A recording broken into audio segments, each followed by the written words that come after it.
안녕하세요. 만나서 반갑습니다. 정은혜 강사입니다. 오늘도 여러분의 간호조무사 합격을 위해서 열심히 달려보도록 하겠습니다. 자, 오늘 알려드릴 과목은요. 보건간호, 그중에서 보건교육 들어가 보도록 하겠습니다. 자, 첫 번째 주관식 문제 보시죠. 자, 1번 인간의 건강을 유지 증진하고 질병을 예방함으로써 적정 기능 수준의 건강을 향상 유지하기 위해 바람직한 방향으로 전환시키는 것으로 보건교육의 주요 학습 영역 세 가지는 무엇인가? 정답은 이렇습니다. 지식, 태도, 실천 이 세 가지가 어우러져야 우리가 확실하게 이 사람 머릿속에 쏙쏙쏙 집어넣을 수 있다라고 얘기를 하는 겁니다. 자, 이렇게 쏙쏙쏙 집어넣는 이유도 좀 보실게요. 보건교육을 왜 하는 것인가? 자, 이런 여러 가지 이유 때문에 우리는 보건교육을 실시하고 있고요. 나라에서는 이런 것들이 지켜줘야지만 국민 건강을 증진시킬 수가 있겠습니다. 자, 두 번째 보실게요. 자, 보건교육은 개인 그리고 집단을 대상으로 건강에 관계되는 여러 가지 문제에 대한 지식과 태도를 변화시켜 보다 건강한 생활을 하도록 합니다. 자, 그렇다면 보건교육을 위한 네 가지 요소는 무엇이 있는가? 이렇습니다. 교육자, 학습자, 그리고 교육 내용, 그리고 환경 이것을 우리가 네 박자라고 하는데 이 네 박자가 또 딱 맞아 떨어져야지만 이분들 머릿속에 쏙 들어간다라고 얘기를 하는 거죠. 일단 첫 번째 교육자 잘 가르치는 거 너무 중요하죠. 그리고 학습자 이분들이 쏙쏙쏙 들어가야 되는 거 너무 중요합니다. 그런데 쏙쏙쏙 집어 넣으려면 교육 내용도 물론 훌륭해야 되겠고요. 그 주변에 뭐 칠판이라던가 아니면 의자라던가 책상 이런 것들이 기본적으로 좀 구비되어 있어야 어쨌든 공부할 만한 환경을 만들어 줘야지만 이분들의 교육이 훌륭히 이루어질 수 있다 하겠습니다. 자, 다음에 3번. 자, 지역사회 간호부 중에서 보건교육은 지역사회 기본 단위인 가족뿐 아니라 학교 그리고 산업체 같은 집단 또한 우리가 보건교육을 열심히 시켜주고 있습니다. 자, 이처럼 보건소를 포함한 각종 보건교육 장소에서 실시되는 대상자는 누가 되는가? 그러니까 지역사회에서 우리가 보건교육을 손 씻으세요, 이빨 닦으세요 이런 교육을 해야 되는 사람은 누구인가?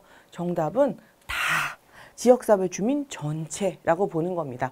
출제자들이 여러분을 어떻게 꼬드기는가? 노약자, 어린이, 뭐 아픈 사람, 환자 이렇게 꼬드길 거예요. 지역사회 주민 모든 사람, 심지어 건강하신 분들도 건강 증진을 위해서 다 들어갑니다. 지역사회 주민 전체. 자, 다음에 다음 문제 보시면은요. 자, 보건교육을 할 때 실행 초기 단계입니다. 자, 실행 초기. 여기가 이제 포커스 단어가 되는 겁니다. 자, 초기 단어의 학습 개선하고 조정하기 위한 방안으로 자, 오히려 학습자들의 수업 능력, 태도, 학습 방법 이런 것들을 알 수 있고 또 이해 정도와 참여 정도를 파악하기 위한 평가라고 보는 겁니다. 자, 얘는 무엇이라 할까? 정답은 형성평가. 초기 단계. 그러니까 이제 시작은 했는데 이분들은 내가 지금 이렇게 쪼물쪼물 좀 잘하도록 좀 만들어야 될 건데 내가 지금 잘 쪼물쪼물 하고 있나? 라고 알아보는 단계라고 보시는 거죠. 이걸 우리가 형성평가라고 하는 거고요. 자, 우리가 평가 유형을 여러 가지를 배우셨을 거예요. 그것도 나눠서 한번 볼게요. 자, 첫 번째 평가 기준에 따른 것도 한번 보겠습니다. 자, 평가 기준에 따라 어떻게 나눠지는가? 첫 번째 절대평가, 두 번째 상대평가. 이건 너무 잘 아시는 거니까. 우리 시험 보시는 거는 절대평가일까요? 상대평가일까요? 절대평가. 우리는 60점 이상을 목표로 다 같이 으쌰으쌰 해서 공부하고 계시잖아요. 그래서 목표 60점 이상, 어느 점수 이상은 합격선이라는 것을 미리 정해놓고 여기 넘어가면 다 통과하는 것이 절대평가입니다. 자, 그 밑에 상대평가 같은 경우에는 우리나라에서는 수능 기준이 좀 맞는 것 같아요. 그래서 수능 잘 보는 사람 기준 1등 기준 해가지고 1등 밑으로 쭈르륵 줄을 서는 거죠. 그게 바로 상대평가 기준 1등 기준이 될 겁니다. 10등 기준 될 수도 있고요. 그래서 등수를 정해놓고 그 순위를 정해서 순위 기준에 비추어 평가하게 됩니다. 그래서 얘는 같이 으쌰으쌰 할 수가 없죠. 좀 힘들어요. 왜냐하면 서로 적이 될 수밖에 없는 상대평가 기준이기 때문에 그렇습니다. 자, 다른 평가 유형도 한번 보실게요. 자, 교육 활동에 따른 형태, 지금 이 문제와 이제 어우러지는 건데요. 자, 교육 활동에 대한 형태를 보시면, 자, 진단입니다. 자, 얘는 뭐냐면 시작 전에 아직 들어가지 않았어요. 그래서 시작 전에 도대체 이 사람들이 얼만큼의 기본 상식과 이해를 가지고 있는가, 이거를 알아야지 내가 쪼물쪼물쪼물의 방향을 이루어 나갈 수 있거든요. 그래서 시작 전에 하는 것이 진단평가, 그리고 형성평가, 초기에서부터 여기에서는 중간까지를 보는 겁니다. 그래서 형성평가는 우리가 학교에서는 중간고사 정도가 들어갈 것 같아요. 그래서 중간고사, 중간에 학습자의 얼마만큼의 이해도가 잘 되고 있나 살펴보는 거고요. 또 마지막 보시면 총괄평가, 자 교육이 다 끝난 후 보는 겁니다. 그래서 얘는 우리가 학교에서는 기말고사 정도가 이제 되는 거고요. 모든 과정이 다 끝나고 교육을 제대로 이해했는가 살펴보는 검사가 되겠습니다. 자, 5번 보겠습니다. 당뇨병 환자 대상으로 인슐린 자가주사 교육 시행 후에 기술평가, 또 임산부들에게 신생아 목욕법 실시 후에 평가 등과 같이 이런 교육평가 방법을 무엇이라고 하는가? 정답은 관찰법. 자, 관찰법으로 해야지 얘네들은 우리가 확실하게 내가 하는 것 그대로 지금 잘하고 있는가 매기는 거죠, 점수를. 자, 질문을 통해서 우리가 점수를 매기는 건 구두질문법이라고 하고요. 우리가 크게 보건교육평가 방법은 5개 정도 배우셨을 거예요. 그거 좀 볼게요. 자, 첫 번째 질문을 통해서 하는, 입으로 하는 구두질문법.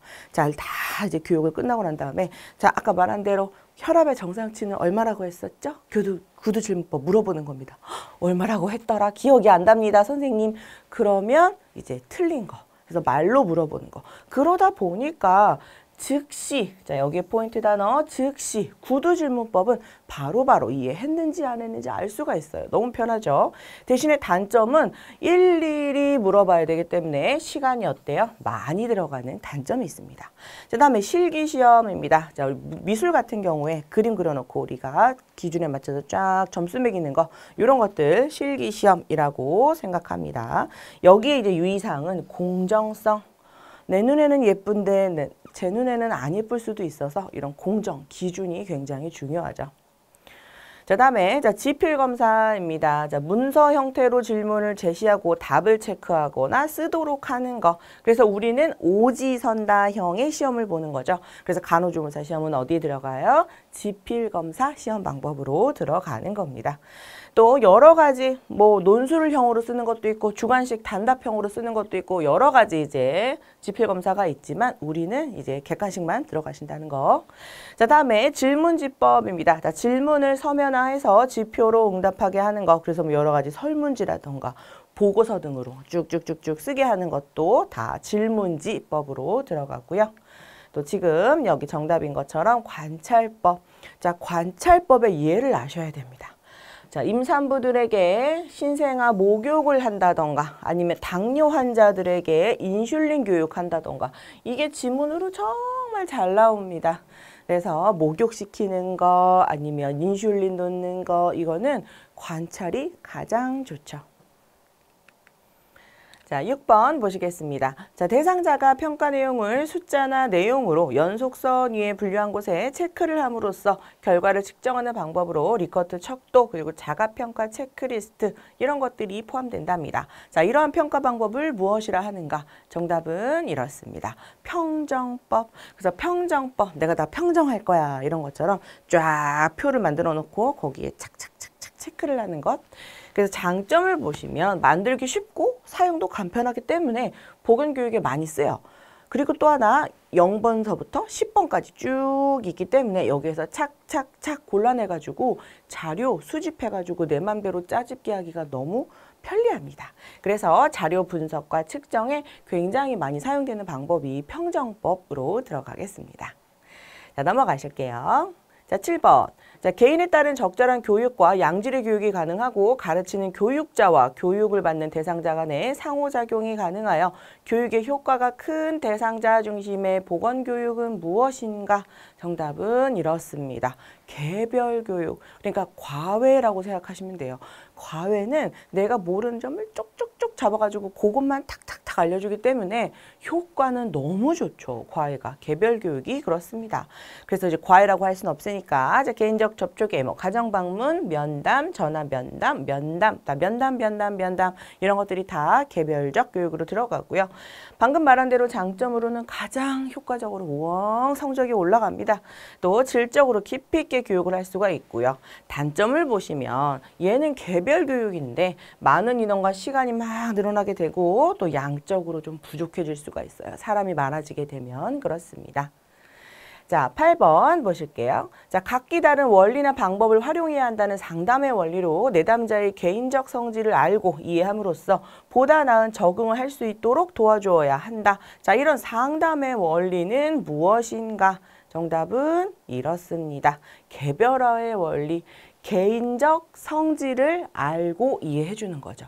내담자의 개인적 성질을 알고 이해해 주는 것. 그래서 그 하나 도와주는 개별화의 원리. 그래서 여기에 포인트는 개인적 성질을 알고 이해한다가 되겠습니다. 그래서 대상별 각기 다른 개인별 특징을 이해해 주시는 거고요. 자, 나머지 상담을 할 때 이런 것들이 좀 필요하대요. 첫 번째, 의도적 감정 표현의 원리. 그래서 내담자의 감정 표현의 욕구를 인식하고 좀 표현할 수 있으면 너무 막 폭력적인 것이 아니라면 표현할 수 있도록 도와주시고요. 또 통제된 정서관여 감정 표현하게 해주는 거. 또 수용의 원리. 그렇군요. 그렇겠습니다. 라는 겁니다. 그래서 수용 그냥 그렇군요. 라고 하는 거지 잘했습니다. 훌륭합니다. 이렇게 얘기해 주는 거는 아니에요. 그다음 비심판적 태도의 원리. 잘했어요. 이것도 심판이 들어가는 거죠. 만약에 이게 잘못된 거면 잘못했어요. 그렇게 얘기할 수도 없는 노릇이거든요. 그래서 비심판적인 태도로 얘기를 들어주셔야 되고요. 또 자기결정의 원리. 저는 이렇게 하는 게 좋겠습니다. 라고 하지 않습니다. 절대로 상담을 하러 갔을 때 이분들은요. 그래요. 그런 방법이 있었군요. 다른 방법은 뭐가 있을 수 있나요? 라고 이렇게 자기한테 스스로 되물어 볼 수 있는 방법을 던집니다. 질문을 통해서 답을 구하는 형식이죠. 그래서 결정은 내가 아니라 카운셀러가 아니라 스스로 온 사람에게서 내 안에서 답을 찾는 방법을 원합니다. 또 비밀보장에 올리고 뭐 너무 당연한 거죠. 얘기하시면 안 되는 거. 자, 다음에 9번. 자, 피교육자가 기본 지식이 없는 경우에 이용됩니다. 자, 주로. 자, 여기에 포인트 단어. 자, 기본 지식이 없는 경우에 이용되는 교육법으로. 자, 많은 양의 지식을 많은 사람에게.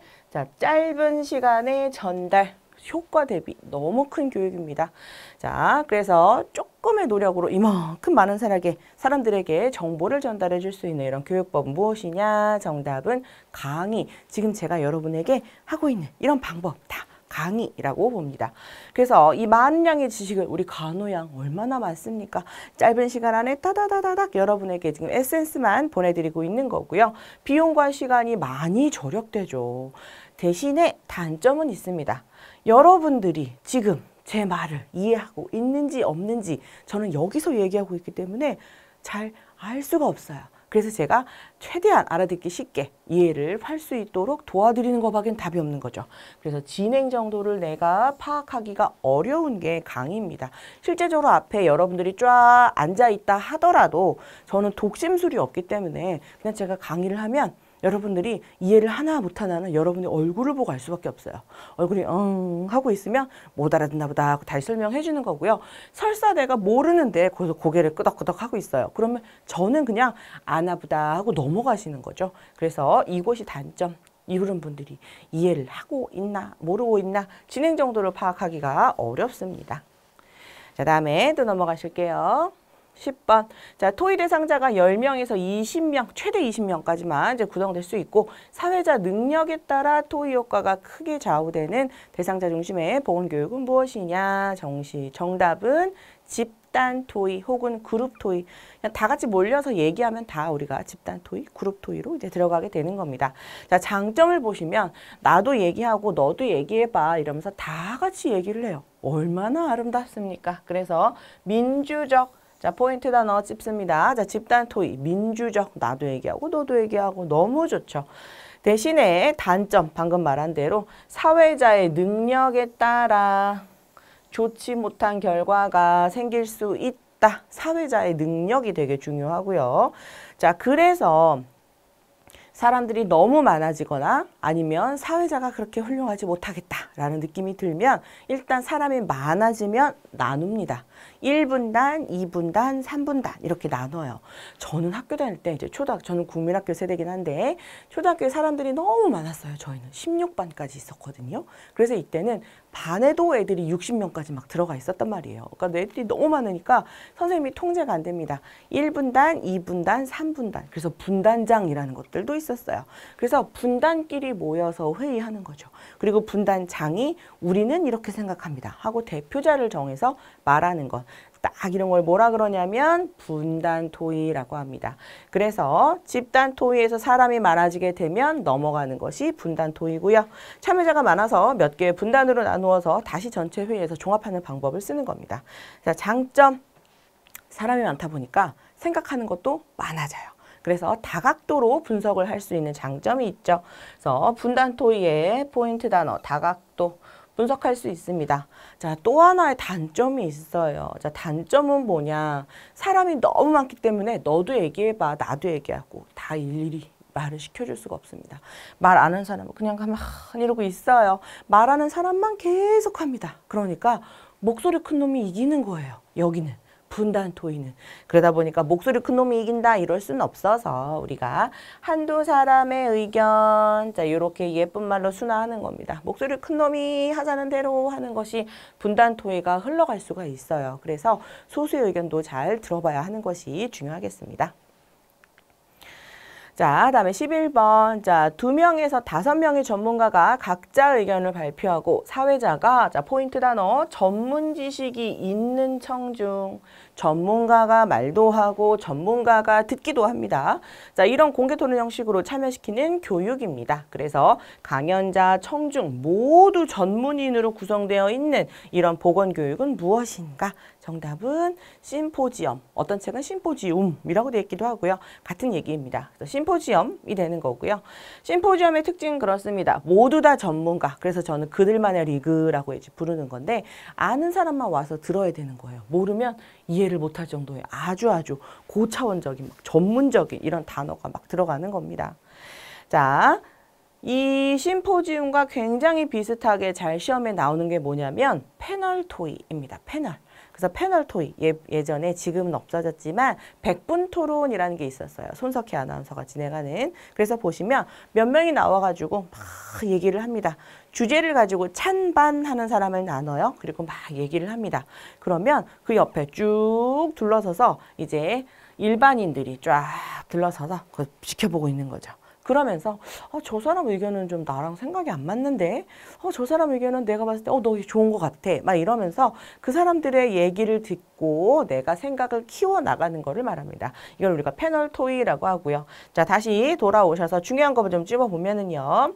자, 사회자 안내에 따라서 전문 지식이 없는 청중 그리고 질의응답 이런 것들을 통해서 결론을 내는 거고요. 자, 장점은 뭐냐? 자, 비판. 자, 누가 비판하는 능력이 생기냐면 모르는 사람이 일반인이 비판 능력이 생깁니다. 몰랐는데 이렇게 해야 되는 거구나. 몰랐는데 그래도 저건 좀 아닌 것 같은데 이런 비판하는 능력 생길 수가 있습니다. 자, 다음에 단점도 좀 볼게요. 자, 전문가의 발표 시간 지연으로 이분들이 말이 너무 많아요. 막 중간에 우리 마이크도 꺼지고 막 그러잖아요. 발표 시간 지연으로 각자 의견 발표로 막 주고받는 토론 공방이 아니라 그냥 의견 발표로 끝날 수 있습니다. 그러면 이제 듣는 사람 비판하기가 좀 어려워질 수 있죠. 자, 12번 보겠습니다. 초등학교 학생을 대상으로 칫솔질 그리고 손 씻기 방법 교육처럼 실무에 바로 적용이 가능하고 교육 내용을 실천 가능하게 하는 효과적 대상자 중심의 보건교육 방법은 무엇인가? 정답은 이렇습니다. 시범교육. 아까 우리 관찰법 배우셨죠? 그 관찰법 하기 전에 이 시범교육을 한 후에 주로 대부분 관찰법으로 평가가 들어가게 됩니다. 자, 장점을 보시면 학습자들의 주의 집중에 효과적입니다. 그래서 오늘은 자, 애기들 목욕하는 거를 할 거예요. 아니면 손 씻기 방법을 교육할 거예요. 그래서 대야를 착 갖다 놓는다던가 애기 모형을 탁 갖다 놓는다면서 여러분 이게 뭐게요? 하면서 봅니다. 그러면 딴짓을 하고 있다가도 이게 뭐지? 하고 주위에 착 효과적으로 집중시킬 수 있고요. 또 관찰력에 의해서 우리가 보기만 해도 그대로만 따라하면 성공이에요. 그래서 관찰력에 의한 학습 목표 도달이 굉장히 용이하게 됩니다. 또 단점을 좀 보실게요. 자, 단점은 돈이, 경제성이 낮습니다. 강의는 입으로만 하잖아요. 제가 지금 발로만 하는 것처럼. 대신에 시범은 이것저것 가져다가 준비해 놓을 것이 많기 때문에 경제성이 좀 많이 떨어지는 단점이 있겠습니다. 그리고 또 하나, 우리 소수자 이렇게 보고 들을 수 없는 분들은 시범이라던가 관찰법을 따라하기가 좀 어려울 수 있겠어요. 자, 그 외에 나머지 여러 가지 보건교육 방법을 좀 보실게요. 자, 특징 단어만 더 동그라미를 치도록 하겠습니다. 자, 세미나. 자, 세미나의 특징은 뭐냐? 과학적. 자, 우리 이러려고 모였던 거예요. 세미나 가시는 분들 사실은 과학적으로 좀 분석해 보려고 정말로 그러셨는지는 세미나 가서 그러신지 모르시겠지만 어쨌든 과학적으로 분석하기 위해서 가는 모임을 우리가 세미나라고 하고요. 자, 브레인스토밍 특징적 단어 뭐예요? 그렇습니다. 아이디어. 브레인. 머리에서 스톰, 번개가 뻥뻥 치는 겁니다. 아하 하고 이제 아이디어를 찾게 되는 걸 우리가 브레인스토밍이라고 합니다. 자, 브레인스토밍은 이런 좋은 장점이 있지만 단점은 뭐냐면요. 산으로 갈 수 있어요. 아이디어가 생각이 나지 않으면 계속 이제 헛소리를 하는 이런 단점이 좀 생길 수가 있겠습니다. 다음에 역할극. 자, 역할극은요. 역지사지. 역지사지. 다른 사람은 이렇겠구나. 그래서 그 사람 마음을 좀 이해해 줄 수 있습니다. 그래서 부부 클리닉 같은 거 하잖아요. 그러면 역할극 정말 많이 합니다. 자, 이제는 남편이 되어서 한번 역할을 따라서 한번 연극을 해봅시다. 그럼 아, 그때 우리 남편이 그랬구나. 우리 부인이 이랬구나 하면서 그 사람의 마음을 이해할 수가 있는 거죠. 그다음에 전시교육입니다. 자, 주민의 왕래가 쫙 잦은 곳에다가 그림을 착착착착 걸어놔요. 그럼 이빨 안 닦으면 이렇게 되는구나 하고 이제 우리가 쫙 알 수가 있는 거죠. 그래서 여기에 포인트, 왕래가 잦은 곳에 붙여야 된다. 그래서 요거 참 틀리는 건 잘 나와요. 주민의 왕래가 잘 없는 곳에 붙여야 된다. 이렇게 또 잘 나옵니다. 자, 그다음에 원격 교육. 요즘 코로나 때문에 원격 교육 정말 많이 하시죠. 그래서 원격 교육의 특징은 뭐냐면은요. 주로 어떤 데 많이 나오는가? 사람들에게 옮기는 감염병이 발생하고 있다. 그러면 다른 것들보다는 원격 교육이 훨씬 효과적입니다. 그래서 뭐 이 동네에 홍역이 돌고 있을 때 어떤 교육을 해야 좋을까요? 이런 문제가 나온다면 어떻게 해야 돼요? 원격 교육 고르셔야겠죠. 안 만나는 거니까요. 자, 다음에 자, 신문 활용 교육입니다. NI라고 해가지고요. 자, 신문을 읽어보면 뭐 논설도 있고 여러 가지 토픽 주제도 있고 너무너무 대화할 것이 많잖아요. 그래서 그것을 우리가 한 스크랩 해가지고 잘라가지고요. 읽고 나서 얘기를 해보는 뭐 이런 것들이 다 신문 활용 교육으로 들어가겠습니다. 그다음에 현장 학습 보실게요. 자, 현장 학습. 얘는 뭐냐면 포인트 단어 문제가 있는 곳을 방문하는 겁니다. 현장 학습. 자, 현장에 나가 있는 김 기자를 모시겠습니다. 김 기자를 보겠습니다. 그러면 김 기자 불러보면 네, 저는 어디 현장에 나와 있습니다. 라고 기자님이 얘기하시잖아요. 현장. 대부분 기자님은 문제가 있는 곳에 가서 우리에게 이런 것들을 막 알려주지 않습니까? 그래서 현장 학습은 문제가 있는 곳에 방문해서 이제 들여다보는 거 이런 것들을 말하게 됩니다. 자, 그러면 견학, 여기는 없지만 견학이 또 우리가 배웠었죠. 자, 견학은 뭐예요? 견학은 경험, 관찰. 그러니까 문제가 있는 곳이 아니라 예를 들어서 메뚜기를 보러 갑시다. 선생님이 메뚜기를 막 그림을 그려가며 아니면 메뚜기 다리는 털이 이렇게 나 있고 초록색이고 이렇게 백날 얘기하는 것보다 정말 밖에 나가가지고 메뚜기 한 마리 들여다보는 게 훨씬 좋잖아요. 그걸 우리가 견학이라고 부르게 되는 겁니다. 자, 넘어가실게요. 자, 13번. 자, 짧은 시간에 대중에게 정보를 전달할 수 있는 방법으로 자, 일방적 전달이지만 짧은 시간 다수의 사람에게 알릴 수 있어서 코로나, 신종인플루엔자 등의 급성 감염병에 많이 쓰는 방법. 자, 방금 얘기했던 거. 자, 뭘까요? 정답은 대중매체. 그렇습니다. 그래서 TV, 원격 교육 같은 이런 여러 대중매체를 통해서 한 번에 쫙 뿌리는 거죠. 자, 그러면 대중매체는 여러 사람들이 한 번에 쫙 뿌립니다. 예를 들어서 우리가 뭐 MBC라던가 이런 거 한번 뉴스를 틀게 되면 서울만 나오나요? 제주도까지 싹 나오잖아요. 그러니까 뉴스가 그냥 한 번에 쫙 퍼뜨려 주는 거예요. 그러다 보니까 강력하게 손을 씻는 것이 너무 중요하겠구나. 우리 예전에 코로나 엄청 초창기에 많이 퍼지기 시작했을 때 맨날 뉴스만 틀면 어떻게 손을 씻어야 되고 손을 꼭 씻어야 되고 마스크 꼭 써야 되고 이런 얘기 정말 많이 나왔지 않습니까? 그래서 사람들이 손을 안 씻으면 이렇게 지저분해지는 거구나. 손 안 씻으면 정말 많이 퍼뜨리는 거구나 라고 해서 많이 알게 됐죠. 그래서 요즘은 화장실 가서 손 씻는 분들이 굉장히 많이 늘어났어요. 자, 강력한 여론 형성이 됩니다. 대신에 단점, 방송을 지금 보고 있는지 안 보고 있는지 잘 모르겠어요. 거기 산골짜기 사는 할머니, 할아버지들은 못 볼 수도 있어요. 이런 것들이 좀 고려가 되지 않는 것이 단점이 되겠습니다. 자, 이제 이런 주관식 문제를 봤을 때 이제 OX 문제를 한번 풀어보도록 하겠습니다. 자, 짧게 세 문제만 보실게요. 자, 첫 번째 1번. 목표를 설정해 놓고 교육을 실시한 후에 목표에 도달되었는지 평가하는 방법은 우리가 상대평가라고 한다. 정답 X. 우리가 이것은 절대평가라고 부릅니다. 목표를 딱 정해놓고 거기 넘어가는 사람은 다 통과, 100%로 다 통과해도 다 통과해 주는 거죠. 대신에 상대평가는 기준만 딱 정해놓습니다. 선착순 10명 뭐 이런 식으로요. 이런 것들은 상대평가라고 합니다. 자, 다음에 2번. 자, 교육 방법 종류에는 일방적 교육 방법 그리고 주고받는 왕래식 교육 방법 이렇게 들어가는데 왕래식 교육 방법에는 집단 토의, 면접, 연극 실험, TV, 영화 상영, 분단 토의, 교수 강습회 등이 있다. 여기서 틀린 게 두 가지가 있습니다. 일단 정답은 X. 자, 뭐가 틀렸는가? TV와 영화 상영. 자, TV, 영화 상영은 뭐로 들어가요? 일방적으로 들어가게 됩니다. TV, 영화. 자, TV를 틀어놓는데 보겠지 하고 송출은 하겠지만 진짜로 보는지 안 보는지 알 수가 없잖아요. 이런 것들은 다 일방으로 들어갑니다. 자, 시험에는 이렇게 나오는 거죠. 다음 중 보건교육 방법의 종류 중에 일방적 교육 방법으로 옳은 것은 왕래적 교육 방법으로 옳은 것은 이렇게 나옵니다. 그래서 일방적과 왕래를 좀 잘 아셔야 되고요. 자, 그 중에서도 자, 장점, 단점도 좀 봅니다. 다음 중 교육 방법의 일방적 교육 방법의 종류 중 장점으로 옳은 것은, 단점으로 옳은 것은 이렇게 나오는 거죠. 자, 일방적은요. 이것이 가장 큰 특징입니다. 돈이 많이 절약이 돼요. 자, 그리고 또 왕래적 교육 방법의 단점, 돈이 많이 듭니다. 그래서 일방적과 우리가 왕래적의 특징, 일단 돈만 비교해 보자면 돈 절약하는 건 일방적이에요.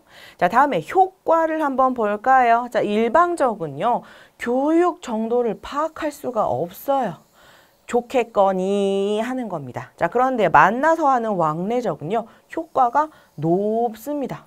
내가 만났으니까 이 사람이 지금 얼마나 효과적으로 내 말을 이해하고 있는지 너무너무 잘할 수 있죠. 그래서 효과가 높습니다. 그래서 돈이 많고 내가 사람들이 별로 교육할 사람이 없다. 그러면 왕래적으로 하시는 게 더 효과적이겠습니다.